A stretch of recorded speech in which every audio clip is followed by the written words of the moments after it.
Hey, what is up guys? Guitarok here, welcome back to another counter side video. Alright, so there's plenty of things going on for the last couple of days. Last entire week basically, I've been testing like new ships, basically Matador and a couple of things. Hopefully I'll have that video ready soon. But today's video I want to talk about the bans and buffs, and I'm actually really excited. The bans and buffs is usually what makes the game interesting throughout in the entire week, especially when there's no updates, right? So I figured this week it's going to be really interesting because we have a character that has never been buffed before. That is going to be really exciting, so let's check it out. So I expect a couple of things. I expect ALSY to be banned. That's about it. ALSY has to be banned, right? I'm not sure about Yuna or ASY. Will they get released? We'll see. We will see. It's going to be quite an interesting week, I think. I hope...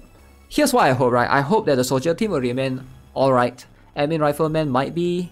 I don't think Admin Rifleman was that dominant this week, so I don't think they'll be banned. We'll see Overflow, Glitch, E1. Let's see if the mech teams were actually banned. Coffin 6 might be further banned.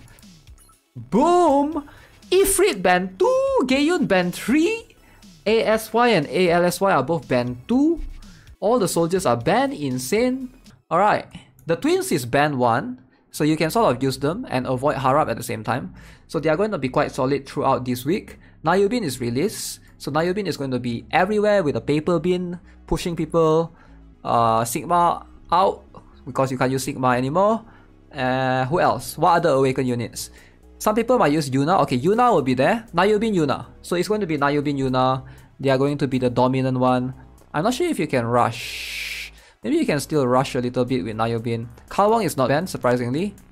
Admin Swordsman is banned. Sword Fighter is banned 1. Liumi is banned 1. Serapel is not banned? Really? Liumi? Over Serapel? Okay. So Admin Rifleman is banned 1. Can still be used, I guess. Yeah, Harap is going to be quite strong this week. Harap will be strong because Yuna is there.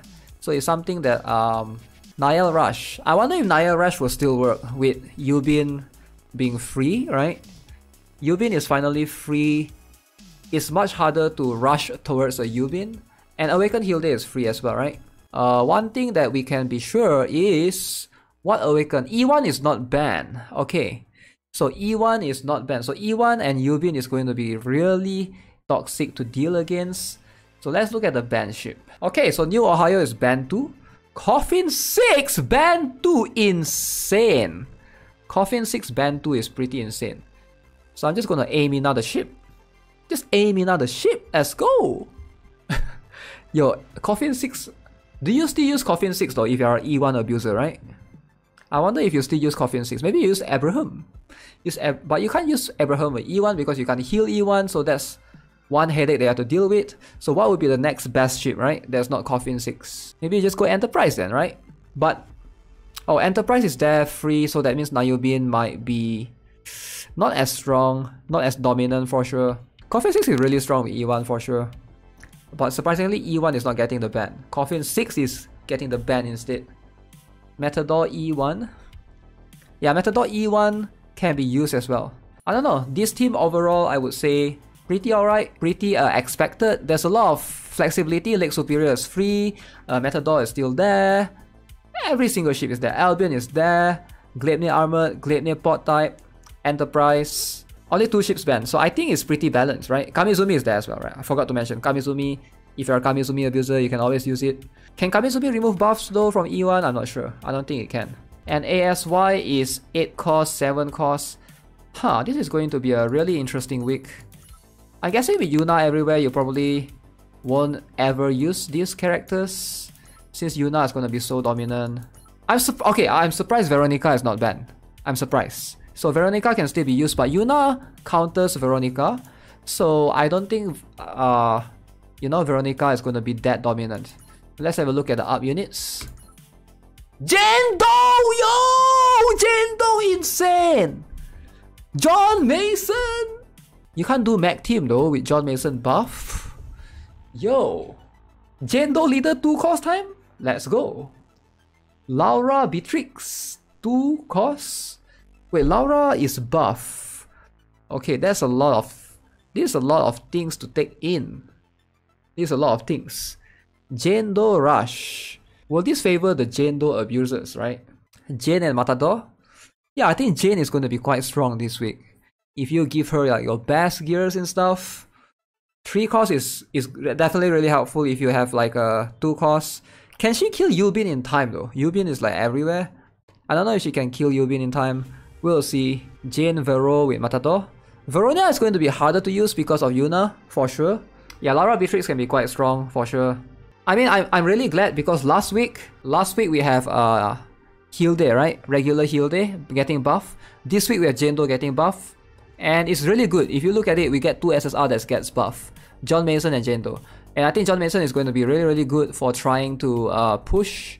If you're trying to like, you know, combine soldier or mech together, depends on what you're trying to achieve. Lara Beatrix has never been buffed that often. I think this is probably the second or the third time. Jane Doe is the first time, I'm pretty sure. John Mason has been a couple of times.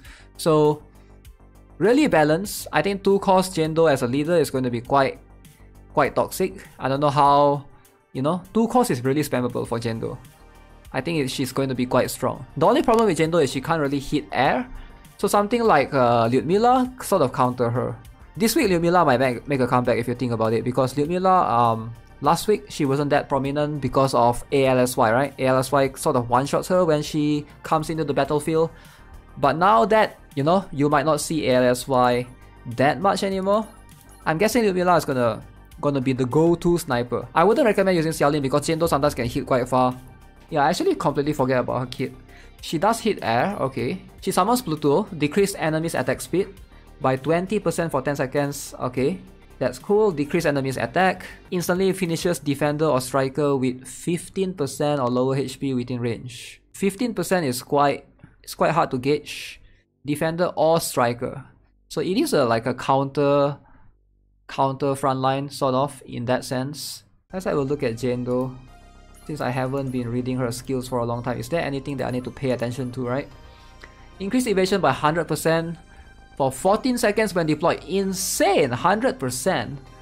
Attack speed 30%, additional attack speed 30% for passive buff. Okay, very good. Inflicts AoE damage. Every second basic attack, she delivers enhanced attacks. And will always inflict crit damage. Okay, so who else do we have?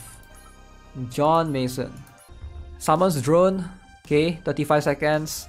After the drone is summoned, we'll be able to summon a CO.